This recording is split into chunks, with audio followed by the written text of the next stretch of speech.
आज हम बनाएंगे बेसन की पिन्नी, दो तरह की। ये गुड़ वाली, खास सर्दियों के लिए, और जच्चा यानी कि न्यू मॉम के लिए, और ये चीनी वाली हर मौसम के लिए। नमस्कार, nishamadulika.com में आपका स्वागत है। तो बनाना शुरू करते हैं। सबसे पहले हम गोंद को तल लेते हैं। तो ये पैन लिया और इसमें थोड़ा घी डालते हैं। घी गरम हो गया और गोंद तलने के लिए घी को ज़्यादा गरम नहीं करना है, लगभग मीडियम रखना है और फ्लेम लो मीडियम रखनी है। तो ये ले लिया है हमने आधा कप गोंद। अगर बड़ा बड़ा गोंद बाज़ार से आता है तो उसे आप कूट कर थोड़ा छोटा छोटा कर लीजिए। तो मैं इसे 2 बार में तल लेती हूँ। आधा गोंद डाल दिया। गोंद को हमेशा धीमी गैस पर तलना है, तभी ये अंदर तक सिक पाता है। अगर आप इसे तेज़ फ्लेम पर तलेंगे तो ये ऊपर से तो सिक जाएगा, लेकिन अंदर से कच्चा रह जाएगा, ये दांतों में चिपकेगा। और इसे चलाते रहें आप, ताकि ये सारे तरफ अच्छा सा सिक सके। तो थोड़ा ध्यान से सेकना है। गोंद का कलर चेंज हो गया है, ये पूरी तरीके से क्रिस्प हो गया है। इसे निकाल लेते हैं। गोंद के अंदर कैल्शियम की मात्रा बहुत ज़्यादा होती है। इससे हमारी हड्डियाँ मजबूत होती हैं, जोड़ों के हर दर्द में इससे राहत मिलती है, और ये हमारी इम्यूनिटी को तो बढ़ाता ही है। गोंद भुन के तैयार हो गया, और एक बैच को भुनने में लगभग 4 से 5 मिनट लग जाते हैं। गोंद अगर अच्छा भुना है तो जब आप उसे तोड़ेंगे तो एकदम चूरा बन जाएगा इसका। इस घी को हम छान कर ले लेते हैं। ये छाना हुआ घी लगभग 1 टेबल स्पून है। ये 1 कप मखाने, वजन में 20 ग्राम। मखानों को लगातार चलाते हुए इन्हें अच्छे अंदर तक क्रिस्प होने तक भूनेंगे, फ्लेम लो मीडियम।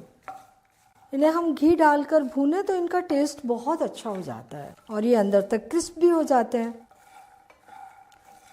इन्हें भूनते हुए मुझे 7 मिनट हो गए हैं।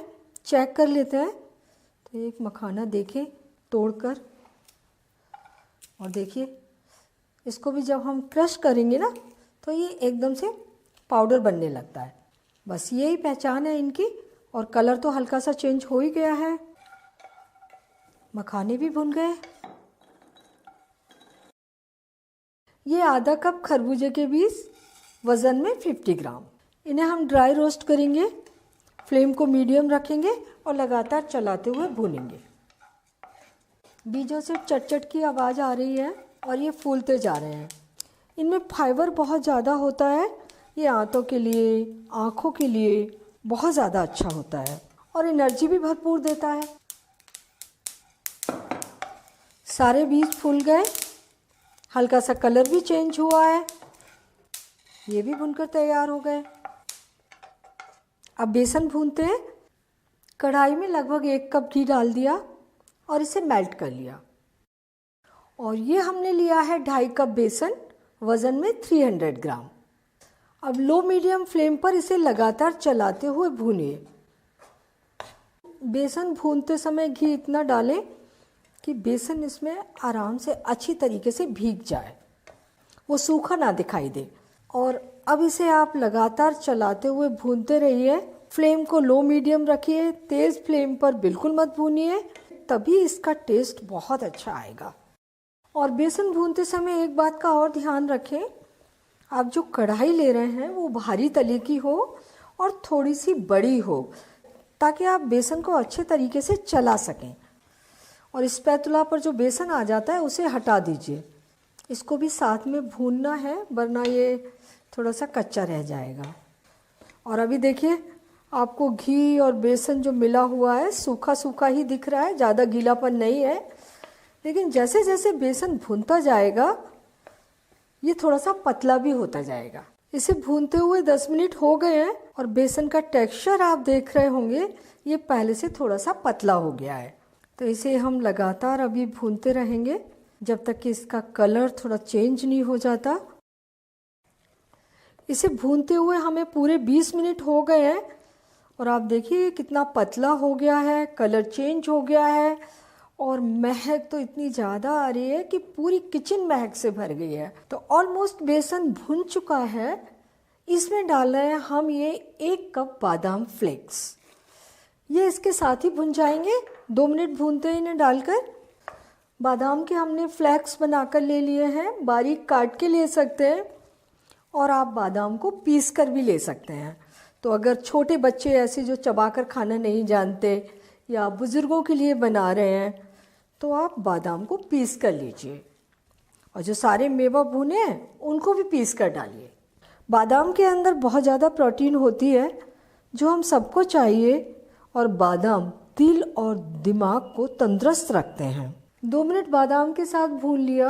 अब इसमें डालते हैं काजू। ये 50 ग्राम काजू हमने छोटे छोटे काट कर ले लिए हैं। कप से नापेंगे तो ये आधा कप है और बादाम 1 कप। इन्हें अभी डालकर 2 मिनट बेसन को और भून लेते हैं। इससे बहुत ज़्यादा टेस्टी हो जाते हैं और क्रिस्प हो जाते हैं। 2 मिनट काजू के साथ भी भून लिया और अब गैस बंद कर देते हैं। और ये कढ़ाई अभी बहुत गर्म है तो इसे ऐसे ही मत छोड़िए।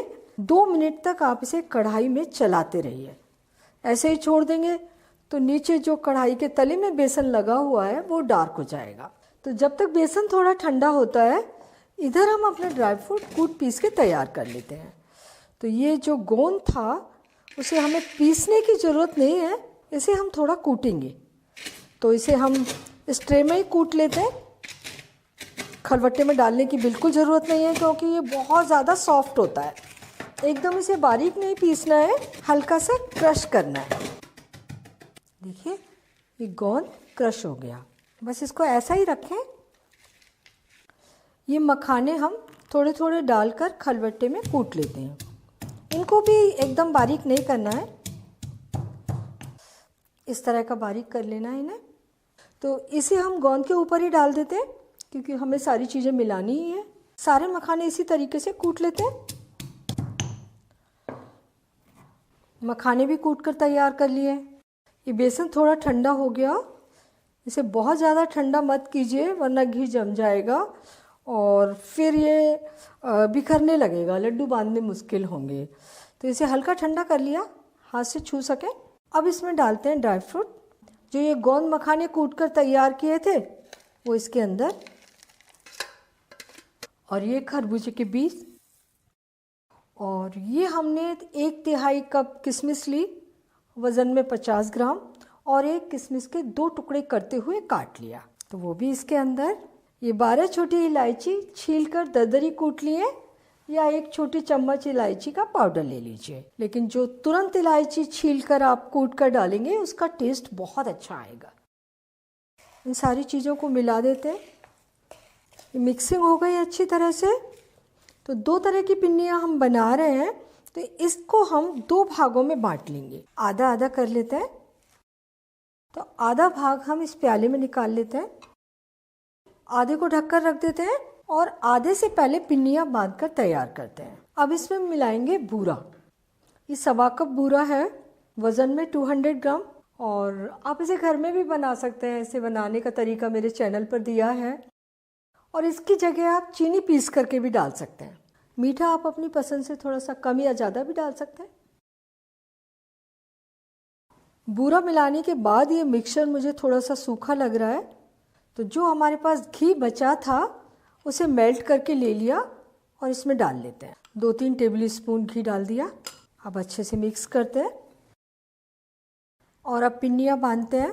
तो थोड़ा थोड़ा मिक्सचर उठाएंगे और इस तरीके से बाइंड करेंगे और गोल कर लेंगे।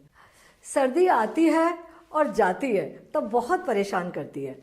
अगर आप ये पिन्नी बनाकर खाते रहेंगे तो आप इन सब परेशानियों से बचे रहेंगे। ये बन गया। तो इसी तरीके से हम सारे मिक्सचर से पिन्नियाँ बांध के तैयार कर लेंगे। साइज़ अपने हिसाब से बना लीजिए। मैं मीडियम साइज़ का बना रही हूँ, बहुत ज़्यादा छोटे भी नहीं है और बड़े भी नहीं है। इस तरह की एक पिन्नी आप रोज़ाना आराम से खा सकते हैं और ये बहुत ज़्यादा फ़ायदेमंद है। सुबह गरम गरम दूध और एक पिन्नी खा लीजिए, सारे दिन आपको ये एनर्जी देता रहेगा। ये हमारी चीनी वाली पिन्नी तैयार हो गई। अब जो बेसन बचाया था उससे बनाते हैं गुड़ वाली पिन्नी और गुड़ का सिरप बनाकर तैयार करते हैं। ये 1 कप तोड़ा हुआ गुड़ थोड़े बारीक टुकड़े कर लिए हैं और वज़न में ये 200 ग्राम। इसमें डाल देते हैं 1 table spoon ghee. Flame on कर देंगे और फ्लेम को हम लो मीडियम रखेंगे। तेज़ फ्लेम पर इसे कुक नहीं करना है और इसमें 1 टेबल स्पून पानी डाल देते हैं। थोड़ी थोड़ी देर में इसे चलाएंगे और धीरे धीरे मेल्ट होने देंगे। गुड़ वाली पिन्नी में हम डाल रहे हैं नटमेग। तो ये मैंने 1 नटमेग ले लिया है, इसे ग्रेटर से ग्रेट कर लेते हैं। बारीक वाला ग्रेटर है।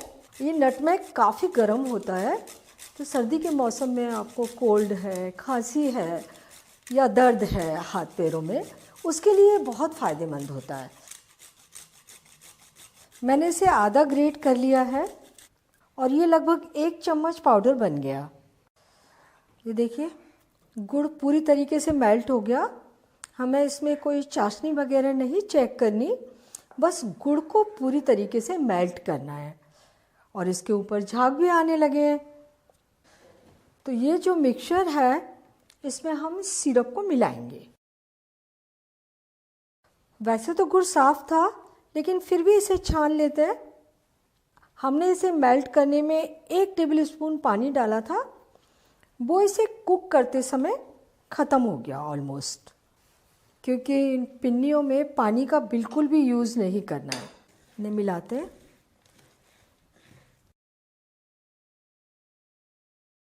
और ये नटमेग पाउडर जो अभी बनाया था और 1 टेबल स्पून सौंठ पाउडर। अगर आप पिन्नी जच्चा के लिए बना रहे हैं तो सौंठ 1 टेबल स्पून की जगह 2 टेबल स्पून कर दीजिए और ये नटमेग आधा की जगह आप इसको पूरा ग्रेट करके डाल दीजिए। ये स्पेशल पिन्नी जच्चा को उनके शरीर दर्द से आराम दिलाएगी और उन्हें ताकत भी देगी। अच्छे तरीके से इन्हें मिला लिया और गुड़ आप यहाँ भी अपनी पसंद से थोड़ा कम ज़्यादा कर सकते हैं। ये मिक्सचर तैयार हो गया, आप पिन्नियाँ बांध लेते हैं। अगर आपके पास गुड़ का बूरा है तो जैसे हमने चीनी का बूरा मिलाया है उसी तरीके से डायरेक्ट मिक्सचर में मिला लीजिए, फिर आपको गुड़ मेल्ट करने की बिल्कुल ज़रूरत नहीं है। सारे मिक्स से इसी तरह की पिन्नियाँ बांधकर तैयार कर लेंगे। बेसन की पिन्नी बनकर तैयार है। ये चीनी की पिन्नी और ये गुड़ की पिन्नी, दोनों ही पिन्नी 16-16 बनकर तैयार हुई हैं। बहुत ज़्यादा टेस्टी हैं। इन्हें बनाने में आपको कोई दिक्कत नहीं आएगी, लेकिन जब आप ड्राई फ्रूट को भून रहे हैं तो फ्लेम को लो मीडियम रखें, धीमी फ्लेम पर ही भूनें। और जब आप बेसन भून रहे हैं तो भी आप फ्लेम को लो मीडियम रखें और पूरा ध्यान रखें इन्हें चलाते हुए भूनें। आप बहुत अच्छी पिन्नियाँ बनाकर तैयार करेंगे और जो भी पिन्नी आपको पसंद हो वो आप बनाइए, आपके पूरे परिवार को बहुत पसंद आएंगी। इन्हें आप 1-2 घंटे ऐसे ही खुला छोड़ दीजिए, इसके बाद किसी भी कंटेनर में भर कर रख लीजिए। इन्हें आप पूरे 6 महीने तक बाहर ही रख कर खा सकते हैं। पिन्नियाँ खराब होती ही नहीं हैं। एक पिन्नी आप सुबह या शाम को ज़रूर खाइए। ये पिन्नी आपको ताकत देगी, आपकी इम्यूनिटी को बढ़ाएगी और सर्दी से बचाने में आपकी मदद करेगी। तो आप इन्हें ज़रूर बनाइए और अपने अनुभव मेरे साथ शेयर कीजिए और मुझे बताइए कि मुझे आपके लिए और क्या बनाना है। अगर आपने मेरा चैनल अभी तक सब्सक्राइब नहीं किया है तो प्लीज़ तुरंत कर लीजिए, बेल आइकन भी दबा दीजिए ताकि मेरी आने वाली रेसिपीज़ के नोटिफिकेशंस आपको मिलते रहें।